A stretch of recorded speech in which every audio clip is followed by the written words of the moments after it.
уважаемые коллеги, в начале своего выступления я предлагаю посмотреть вам видео.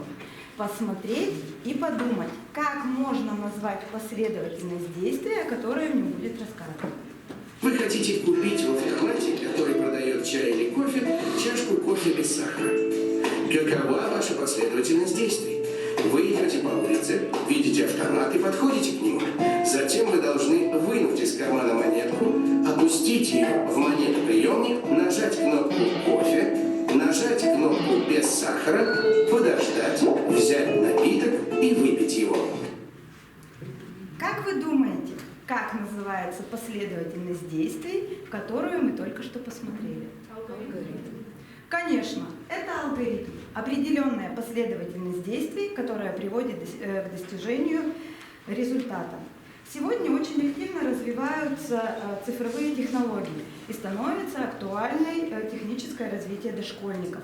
Поэтому у современных детей необходимо формировать мышление новой формации, алгоритмическое мышление, то есть умение планировать свои действия и поступать в соответствии с планом.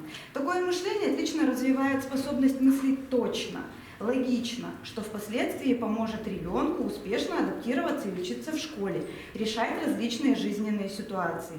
Являясь участником федеральной сетевой инновационной площадки по внедрению основ алгоритмизации и программирования в образовательный процесс, я разработала алгоритм своей работы. Сначала поставила перед собой цель – формирование алгоритмического мышления у дошкольников средствами игровых и цифровых технологий. Сформулировала задачи для реализации поставленной цели.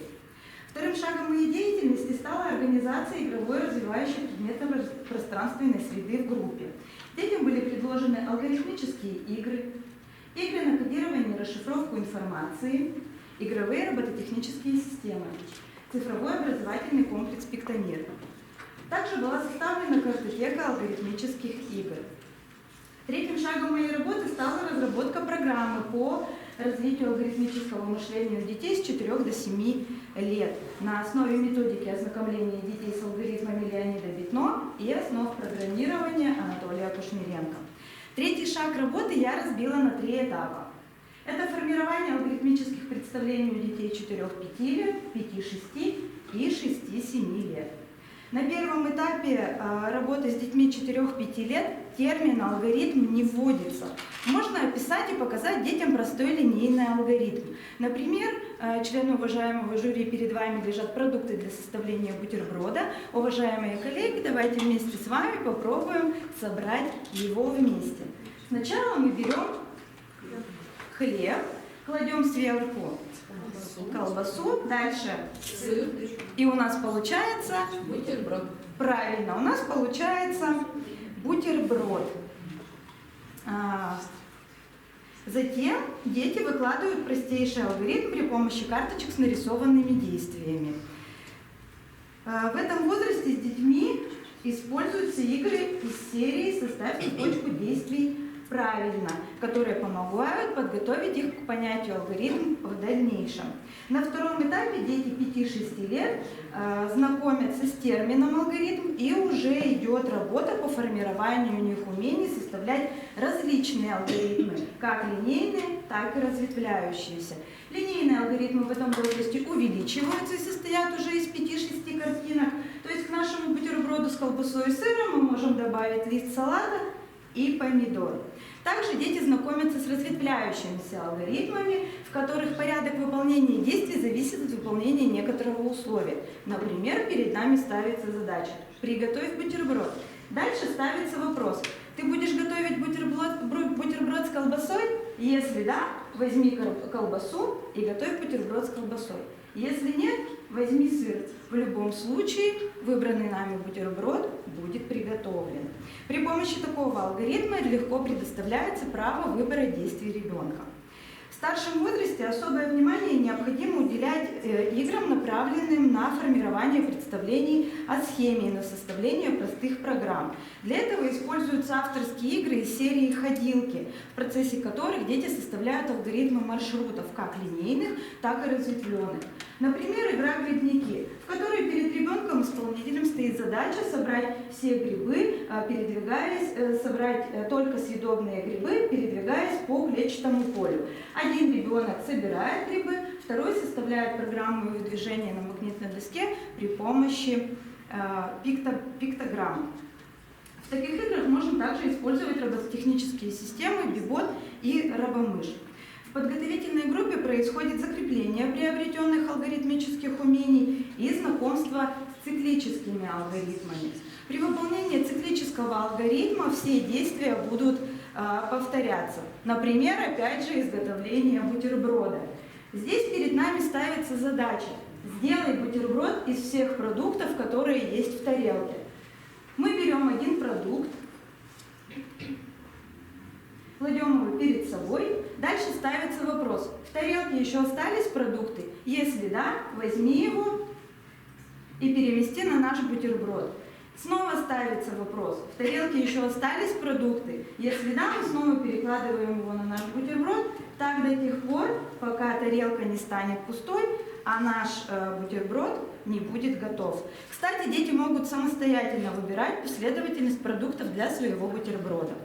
Циклические алгоритмы хорошо усваиваются детьми в таких адаптированных играх, как «Собери созвездия», «Расставь по своим местам», «Ремонтники», в которых они учатся осуществлять цикл действий для получения результата. В этом возрасте детям очень нравятся игры на кодирование и декодирование информации, которые по сути также являются циклическими алгоритмами. Например, у нас есть зашифрованное слово, есть ключ к его расшифровке. Давайте сейчас вместе с вами попробуем, пользуясь циклическим алгоритмом, расшифровать зашифрованное слово. Мы вводим первый знак, обращаемся к шифровальной таблице, ему соответствует буква К. Правильно. Смотрим второй знак, снова обращаемся к шифровальной таблице, это буква О. И третий знак, мы снова обращаемся к шифровальной таблице, это буква Д. Таким образом, используя циклический алгоритм, мы разгадали слово «код» правильно. В подготовительной группе дети уже учатся составлять программы движения для игрушечных роботов среды Пиктомир. У каждого робота есть свое имя: Тигун, Двигун, Вертун, Зажигун и Ползун. Среда, в которой он живет, это свое космическое поле, своя система команд и условий, при которых эти команды будут или не будут выполняться. При помощи всех роботов на всех космических полях можно осуществлять различные виды алгоритмов. Например, робот-вертун.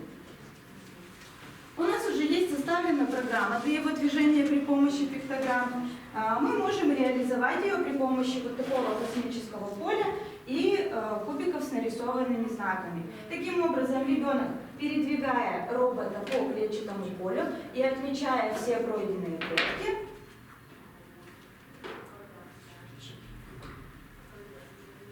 осуществляет программу для его движения. Далее дети переносят составленные ими программы при помощи игрушечных роботов в цифровую среду. Например, робот-вертун осуществляет линейный алгоритм, закрашивая все клетки космодрома. Роботы Тигун и Двигун передвигают бочки и ящики на нужные для них места, обозначенные кругом или крестиком.